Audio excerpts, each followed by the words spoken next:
number 9.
Ang baho ng mic te, anong kinain mo tae?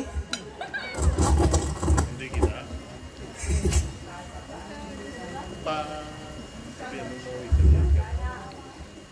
Wow!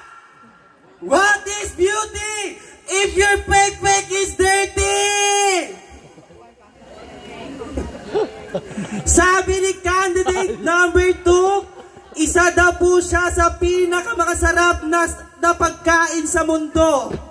Ulol, yung kasarapan mo parang cracklings. Masarap pero maasim. By the way, my name is Francis Jocades. Opo, bakla po ang chef ng Alfonso Adventure Park. Sa sobrang pagmamahal ko dito sa patimpalak na to, pati contest sinasalihan ko. Kaya kayong mga hurado, pag ako natalo, talagang tumba kayo. But tonight, since this is a pageant, allow me to use the name of one of the sangres of Encantadia, ang tagapangalaga ng brilyante ng apoy, si Miss Sangre Perena. Opo, ako nga po ang nag-iisang walang katulad, sobrang sexy, fresh na si Binibining Glyza De Aso. Glyza De Aso is all the way from Barangay Hall. All the way from the gentle people of the Philippines, Dumaguete City. Glyza De Aso na nag-iiwan ng isang katagang, kayo mga katomboyan, mga feeling fuckboy kayo, e nire-regla naman kayo. And I thank you. Mabugbog ba ako eh? Thank you very much, candidate number 9.